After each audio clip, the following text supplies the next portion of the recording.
अरे साला सो चुपचाप बैठा था सकना रे देखा था झाप पारो के कान झाप रे ले जरा मुखिया के कोनो इज्जत नहीं आई बरसो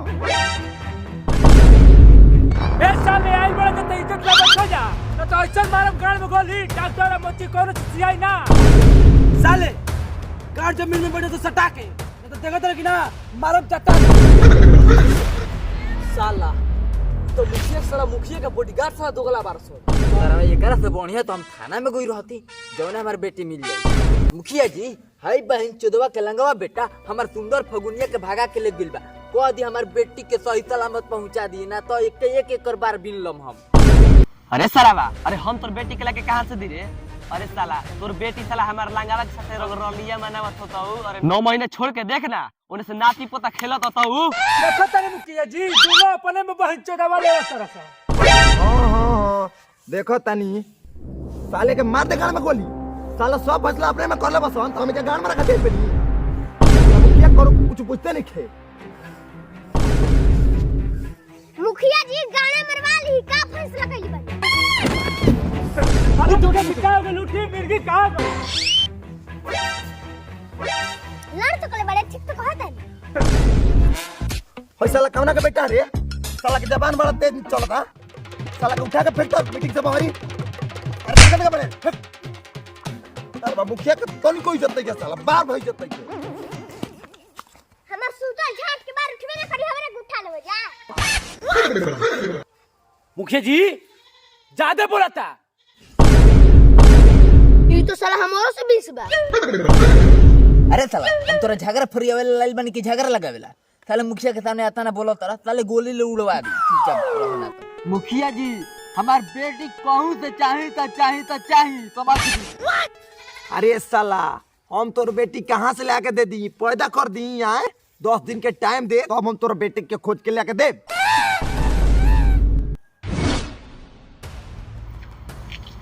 मुखिया जी साला जहां लोग गई साला के गजरा मुरई लेके काटम साला कोनो के बेटी के कोनो लेके भाग जाता बताओ कैसे जमाना आ गइल बा हैं ओई साला कौन हो ओकरे से पूछी ना रो साला के भरोसा हां धर साला के धर पूछ धर करवा के तो ले है ना सुन अरे साला इन्हें ना साला पूछ है साला लंगवा फगुनिया के देखलास रे साला उगले के भाग गइल बा फगुनिया के कलर रो छोड़ दो मुखिया आवे तो मुखिया लख रहो कौन हम ओकर बेटी के भागा के ले गइल बनी हमारा पता नहीं छे कोई जे भान दे कोनो कालर ये बतिया रात में तू पे तना होई थे इहे बतिया आराम से पूछत ना बती थी हमार कालर धइले कौन जरूरत रहे अगली बार धइलो तो तार फपेली धोके फोड़ दे सारा सब एक गांव के लड़ चट्टे बारा चल साला हट साला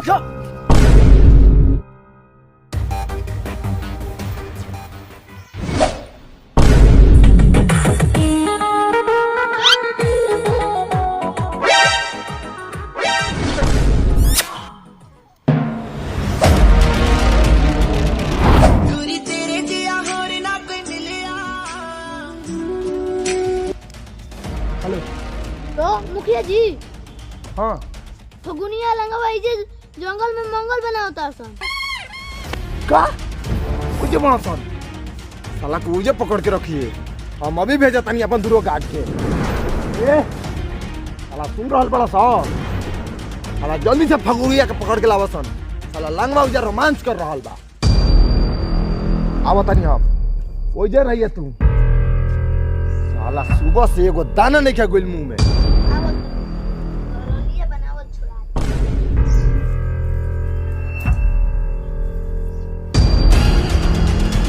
बुनिया लागो त मुखिया गार्ड भेज ले बा उठ हो पड़ी बुनिया भाग पड़ी बोला भाग बुनिया भैया के जंगल में मंगल करता है चल मुखिया जी पंचायत में खोयो तो चल अब का हो जी चुप भाषा तोरा बात कुछ ना करे से मिले खातिर तो मुखिया का छाट दो जी चल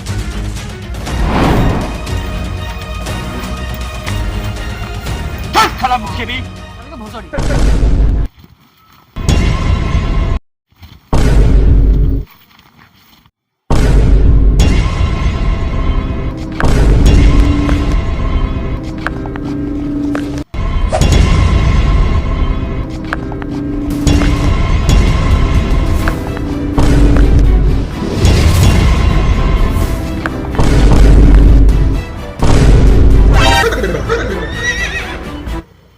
मुखिया जी ऊपर देखिए ऊपर 3 दिन पहले ही कांड हो गइल बा।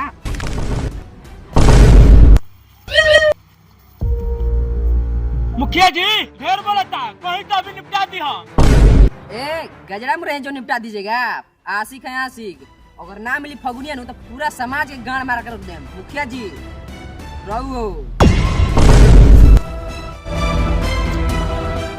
अरे साला गांव के लड़की के लेके भाग जाता रे, तोरा तनको इज्जत समाज के फिक्र बा रे।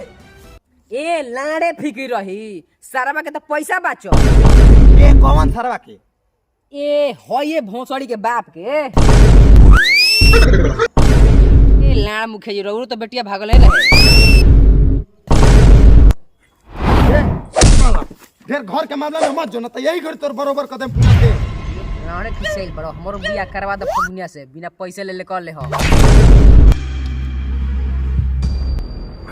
रुक रुक रुक करवा देम। अपन बेटी पर पड़ल तो मामला बइबे ना कइलो, हमारे पर लाड़े पिटल बड़ो। अरे चुप रे दच्ची के बेटा साला, अगली बार से साले ऐसा गोबर कांड कइला नु तो साले दोनों जना कहीं में बियाह करवा दे। का ए फगुनिया इहे गुस्सा है लोग कुत्ता लइका। अरे बॉयल हो को चाहे साड़ बस तो हमारे प्यार नो। ओई मां मुखिया जी झट बरोबर त बा बात सरवा ऊंचा ऊंचा करत। प्यार प्यार कहां लोग को सब तो सियार रुक था। अरे अपन अपन बेटा बेटुआ के लेके जा सन, साले अब की बार ऐसा गोबर कांड कइला लोग तो भोसड़ू वालू बियाह करवा दे। हम दहेज दहेज लाड़ हमार दहेज, तू अपन इज्जत सहेज। फोन के भोकड़ी हाथ बाबूजी गिलो हमार। ए बाबूजी का हमर लाड़ से मिल बड़े अपन से पैसा बाबूजी के। बाबूजी उठी दहेज मिल गेल बा, दहेज मिल गेल उठी बाबूजी। ए बहिचदवा ओइ तोरा के हम 50 रुपया लगतो साल के बड़हर के ले रही। ओही छरू बाबूजी जोन मिले त जोन धल तो हम तो कांड करके ले बनी समाज में गांड मार कर रख देसन हमनी के। चल चल हमार फोटो मंजूर है, चल ले चल। अरे साला भाई अपन लड़की के ले जाओ। ए सार तू अपन बेटुआ के लेके जा।